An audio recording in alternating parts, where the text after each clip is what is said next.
worst experiences I've had in my job, surpassing all the encounters I've had to face.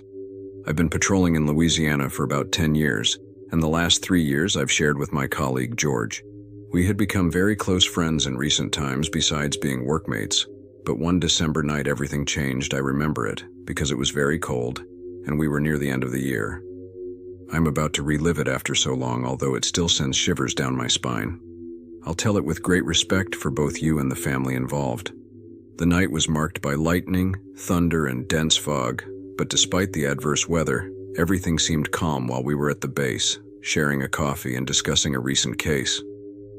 However, everything changed when the phone rang. Officer David was the one who answered the call. His expression changed dramatically as he listened to what was being said on the other end of the line. After a brief exchange, he kept the woman on the phone as he turned to us with a look of concern and urgency, telling us to prepare to leave and that he would give us further instructions on the way.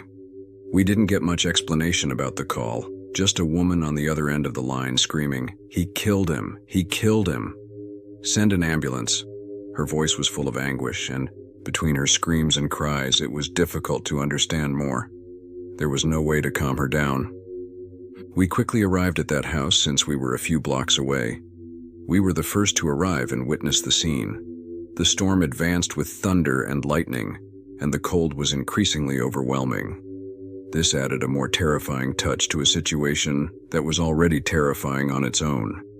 The scene in the house was chaotic when we arrived. The wind blew hard against the windows, causing the tree branches to bang against the facade. We entered hastily, with our hearts pounding in our chests, not knowing what awaited us on the other side of the door. Upon entering, we found a heartbreaking scene. A woman in her 40s was on the ground, sobbing and screaming while holding a man in her arms. This man lay motionless with a pool of blood forming around him. The scene was overwhelming, and out of respect I won't go into explicit details, but I had never seen someone so disfigured. I looked at my companion, and his expression of surprise and horror mirrored mine. We quickly reached out to offer help, but it was evident that it was too late for him. At that moment, the sound of ambulance sirens filled the air as the seriously injured man was treated. Meanwhile, we turned to the woman to gather more information about what happened and who could have perpetrated such a violent act. We gently separated her from the man on the ground. The woman, visibly distraught, revealed to us through tears, "Our nephew did it." At that point, we asked if there was anyone else in the house as we prepared to conduct an inspection. She indicated that he was upstairs, locked in his room. Her husband was in charge of him, since he was only 11 years old, and his mother had asked him to stay at our house while she worked. The nephew was the one who had inflicted those wounds on her husband with a kitchen knife. He mentioned that the boy had a cold and calculating expression, with a vacant and completely unrecognizable look. He seemed like a different child. His smile, although constant, was unusual and almost devilish. Upon entering and witnessing the scene, I began yelling at Freddie, asking him what he was doing, and if he had lost his mind. However, I couldn't get close to stop him. His smile terrified me, and he stared at me while he continued hurting my husband. We had practically raised him like a son. We were his family. How do you explain all this to your mother? It was impossible to put yourself in this woman's place. Her screams were heartbreaking. Soon neighbors from around the block began to gather, curious to know what was happening, since they were a very beloved couple in the neighborhood. She told us something that caught our attention. Her exact words were, "As I continued shouting for him to stop, suddenly he turned to look at my husband, and his expression changed as if he didn't understand what was happening. The fear in his eyes was evident, and he ran into the room without saying a word and stayed there." At that moment, the paramedics interrupted us to confirm the time of death of the man, who no longer showed any vital signs. Unfortunately, there was nothing more to be done. They covered the body and loaded it onto a stretcher to be taken to the morgue. Everyone was very shocked by the scene. The woman began to cry inconsolably until she fainted. We sat her in a dining chair and brought her a glass of water.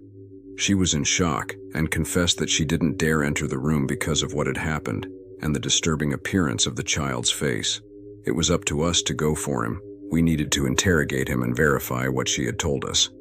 We couldn't rule out any possibility. George and I went up to the only room with the closed door. We tried to open it, but it was locked from the inside. We knocked several times, but the child didn't respond.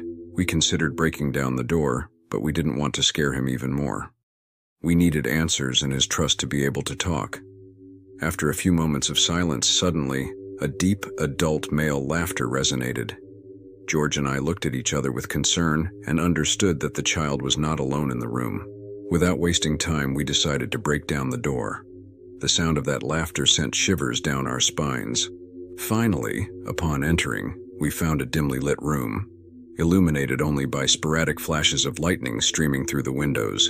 In the center of the room, on a messy bed, lay the child, looking at us with an expressionless gaze.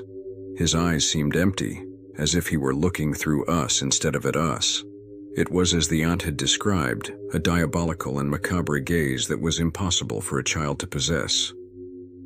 I approached cautiously, trying not to alarm him, while George inspected the room. We were convinced that someone else must be hiding.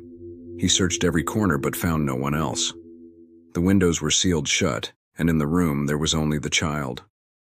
As I got closer, I asked him what had happened that night, why his uncle was injured in that way. But instead of responding, the child simply smiled. Then seconds later, a laugh erupted from him, sending shivers down our spines. At one point, the child got up from the bed and began to run around the room, trying to escape. I remember he tried to open the window, but he couldn't, so we were forced to restrain him and handcuff him. It was heartbreaking to see such a young and scared child in that situation, but we had no other choice. His clothes and hands were stained with blood, and upon searching him, we discovered he was hiding a knife in the back of his pants, and it was evident that he had been at the scene. We contacted the mother to notify her of what had happened and that we were waiting for her at the house to go to the police station with her and her aunt. Hours later, the child was interrogated in the presence of his mother, as required by law due to his age. During the interrogation, we were able to confirm that he was responsible for what happened, and he himself admitted his involvement in the events. What really left us dumbfounded was when he asked for paper and pencil to write something. When he handed the note to the detectives, it said, "Yes, it was me, but the devil tempted me to do it, and I just obeyed." It left us completely perplexed. When interrogating the mother and aunt in a separate room from the child, we asked about his medical history, if he had any psychological problems, or if he had experienced any trauma that could have triggered this behavior. Both responded that he was a very healthy child, and that they had never observed any signs that something like this could happen. After investigating further, we discovered that the child's family had experienced strange events in the past. There were reports of inexplicable occurrences in the house, such as objects moving on their own and strange noises during the night. Additionally, some neighbors had mentioned seeing shadows lurking around the property at night. These revelations only deepened the mystery surrounding the child's behavior. We wondered if there was any connection between these supernatural events and the child's actions. Meanwhile, the child remained in police custody, undergoing psychological and medical evaluations to better understand his mental and emotional state. However, whenever asked about the events of that fateful night, the child simply repeated the same phrase, "The devil made me do it." We insisted that the mother provide us with any clues that could help us understand the situation. She mentioned that some Saturdays ago, they had been playing with a Ouija board with friends while the child was asleep. Nothing particular happened during the game, but one night the child came downstairs, seemingly very awake. I could tell by his eyes, he seemed scared and only said, "I will come for each of you." At that moment, we thought he was sleepwalking and took him back to bed. After hearing this revelation, we were left baffled. It was unusual to have this kind of statement in a homicide case, and even more unusual with a minor involved. George was devastated. His son was nearly the same age, and he couldn't help but feel empathy for the boy's mother, who was now facing the reality of what her son had done.